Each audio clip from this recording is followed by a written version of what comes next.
Welcome back to Raising Geniuses, and today we are talking about cybersecurity and the future of work with our guest Lewis. Karibu sana.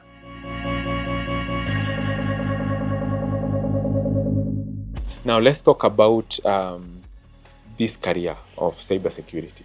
I'm a parent. I want my child to pursue this career. What does it take? Which is the best course to take for me to, for my child to go and through this? So as a career, it's a very dynamic career. Okay. It has so much potential. Yes. Of course, with the realization of how we are using technology. So cyber is everywhere, right? So to get into the career, right now, at least nowadays, there are more courses to study. Okay. There are more technical courses to study. There are more governance courses to study that allow even for entry-level access. So meaning that they start learning about how technology works, how to code, how to understand networks. And then it goes on to stages. You have entry level, intermediate, expert. So there are all manner of accessible content for that. And they're very affordable. I mean, it's like $20, $30 for a short course. And they get to learn a few things. So do I pursue a technology course so that I can come and pursue this cybersecurity, or how do I go about it? It would be an advantage because you see, when you either go to campus or college, you get the fundamentals laid out first. The fundamentals of technology, right? And then now you can transition to the rest. But still, it does not mean that someone cannot do it. Because I have friends who are architects, who are doctors, that have fully transitioned to cyber and technology as a career. So as well, if the drive is there, you can learn anything. So if I want my daughter to be a doctor, at what point will she apply the cybersecurity? Maybe in a hospital setting? Well, at that point, I'd say for them it's more of governance, right? Patient information is governed. So you find there are all these regulations. There is, like for doctors, and I know it's not implemented, but it's there. There's data protection. But under data, there is HIPAA, which governs patient information, how it's used by hospitals. And then locally, or rather globally, we have, as a country, we have the Data Protection Act, which also governs institutions as to how they use data. So it affects everyone. But ideally, to get into the career, at this point, it's very easy. Like I said, the content is very available at this point. Even for kids. So you'll find your kids is doing a coding class. They're doing a robotics class. They can do a cyber class. I know, I think Strathmore has one that is done over the holidays. So they get to learn about all those things in those classes. And eventually, as they transition over time, they become quite good experts, actually. Now, my child is interested in pursuing the cybersecurity course. How lucrative is it? Inalipa vizuri? Will we be paid well? Cool. Yeah, it does actually pay very well. Yes. So we can say it's a course that can everybody wants a good career, something they can grow with. So it's a course that we will be involved in the future as the times go. Yes. It's a course that, like I mentioned, when we started, some of the leading organizations had 1 or 2 people. Right? It was not even strong enough to be a department. At this point, you have businesses having 10 to 15 people in that particular department. Right? So, of course, I expect the future to be better because now we are adopting technology. So you need people to help you protect that technology. So yes, so the future is bright. People do get paid really well. Depending on organizations, of course. But the average, even the minimum average is, I think it's like 60,000, and then you can transition all the way to I think 3 million, 4 million in monthly salaries. That's lucrative. So there's in between, but it's as an industry, there's so much. Now that you're talking about the future of work, just tell us a bit about AI, or your thoughts about AI, this coding, this robotics, and then tell us more about how we are supposed to prepare our children for the future of work. teach them early. Okay. Okay. I think for me, I say it's teach them early, Yeah. let them decide, let Yeah. them learn. Yeah. Because AI is here with us. Yes. A few, 6 years back, it was Yeah. just a concept. Actually, 10 years back, AI was just a concept. Yes. You're being told that there is a technology that is coming that can replace you at work. Yes. But the truth is, yes, they say it's going to replace you at work. Yeah. And true, it's going to replace some roles at work. Okay. But the study is that, yes, 70 million jobs may disappear, Yes. but 120 million jobs may appear. Oh, new jobs. Right? Yeah. So you realize then, oh, okay, so 70 have died, Yeah. but 120 million jobs have come up. Yeah. So the impact, as you think about it, is actually a positive impact. It's a positive. So AI is good. Yeah. At this point, everyone is adopting AI in their workplaces, in their work environments. Yes. Even recently now they've introduced agents. Okay. So agents can do those autonomous tasks. Okay. So you just set it, give it a few parameters, and yes. Every day it's going to do that particular job. Yes. Right? Yes. And I'm sure you've even seen, even in our home elements, you've seen there's the automated vacuum cleaners. Yes. A small device that just goes around the house. Yes. So you see it combines the coding, the AI, the robotics, Yes. So it's a combination of all those three elements. Yeah. So the future is bright. Yeah. We start enabling our children positively from the onset. Yeah. So let them study all these coding, robotics courses that are there for children. Okay. I can see them in almost every other school or club. Even you have it as well. Yes.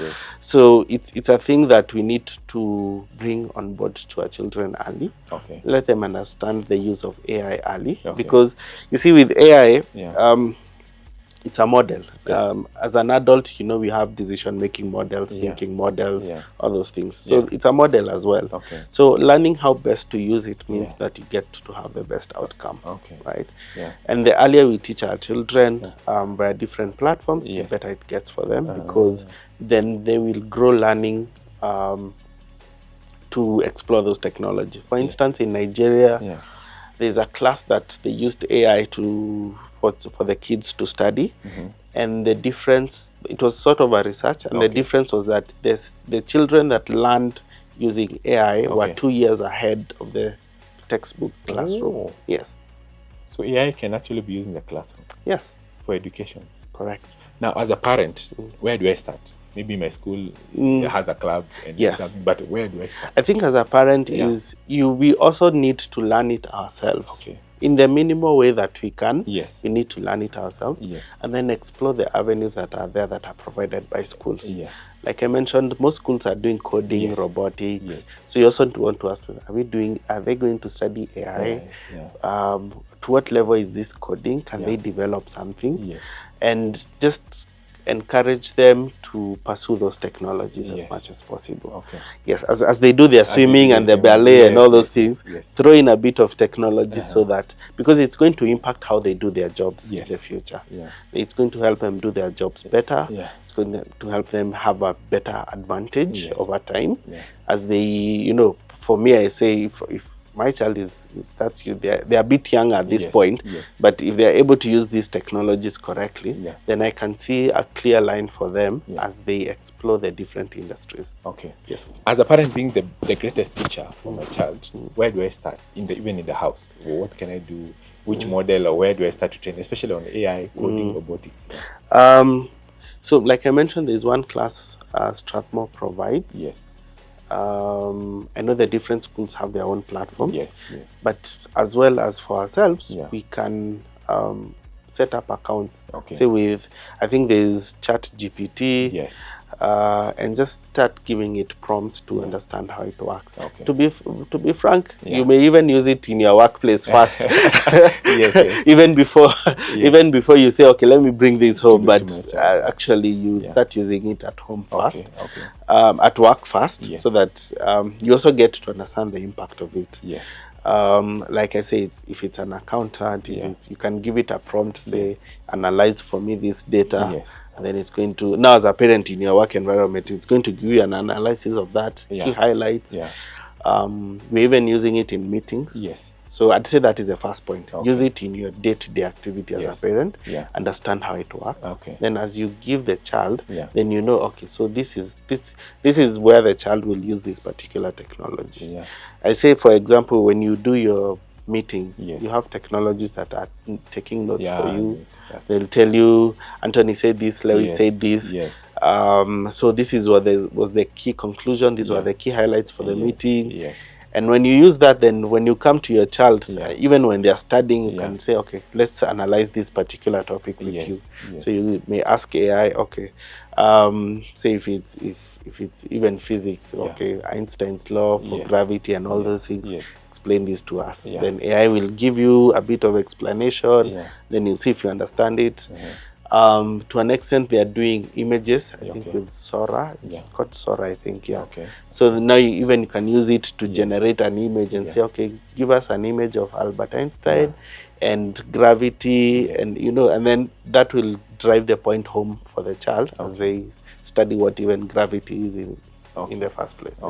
Good. Now, as we come to conclude, how is the future looking like, especially for these children, 6 years old, 3-year-olds? How is the future looking like? I'd say it's very bright for them. Like we mentioned, yes, AI will get rid of a few jobs. But in retrospect, there's 120 million other jobs that will crop up. So the future for them is very bright. The earlier they know to use the technologies, the better. The earlier they understand them, the earlier they implement them, the better for them, the better for the teachers, the better for the classwork, the better they are in our job market, and the more aligned they will be in the roles they take in the job as well as in society. So I believe it's a positive outcome. It's a very positive outcome. Let's adopt technology as much as possible. Of course, let's use it correctly. But then the benefits are just immense. Towards what is hacking? What is hacking? So it's just basically, like I said, taking advantage of technologies and making them do what it is they were not intended to do. Right. So another example is you have electric cars, like in the States. So sometimes they put they have SIM cards within them. That are able to do that whole GSM conversation and data. So you are able to intercept that conversation and you can be able to brake the car or accelerate the car remotely just on a laptop. So that's just an example of how it's done. Ransom. I've had a lot of ransom. In cyber threats and all that. Yes, so ransom, just as the word says, someone holding you for ransom. So they have a key asset that that belongs to you. They require you to pay for it for it to be released. So in our sphere now, it's now an aspect of either what we call as malware or virus infecting your laptop or even your phone. And then you get a small prompt that says you need to pay us in X amount. Pay to this, they use cryptocurrency in this case, pay to this Bitcoin account or Ethereum account for us to give you a code for you to, get your data back or decrypt your data. So that's ransom. How you prevent it is you have an antivirus. Of course, do not click on links that you have not aware of or have checked through. Secondly, of course, do not share your own sensitive information and all those kind of things. Another word is cyberbullying. What is cyberbullying? So this happens a lot. So like we said, our child will post a photo and then someone online will comment, right? And then they may comment negatively. So depending and then now we have what we call trends. So someone may comment negatively, and then that image is picked out by someone else, and then they continue commenting negatively, or even online hate as well. It's the same thing as well. So someone posts something, and then they receive a lot of online hate. So how you prevent it? I mean, it has a lot of psychological impact to you, the person receiving the bullying or the hate. So ideally is to limit the interactions. Limit commenting. limit the people that are following you or you're following them, because sometimes the bullying just comes from within. Yes. You know, you comment, then your classmate says this, and then everyone says it, and then all of a sudden it's an issue, and then you realize, okay, probably this, you want to limit that particular pool altogether. Okay, good. So if I face a cyber threat, whether I'm a parent, I'm a school, or I'm just an organization, how am I supposed to react? What am I supposed to do?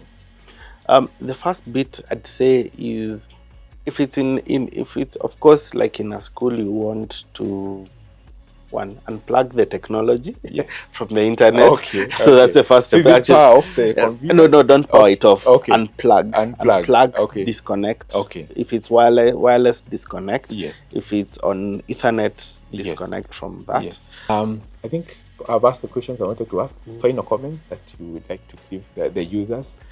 I'd say, like I said, adopt technology. Technology is good for us. It's our future. At the same time, protect yourselves. Limit usage. Limit what you click on as you click onto websites and applications.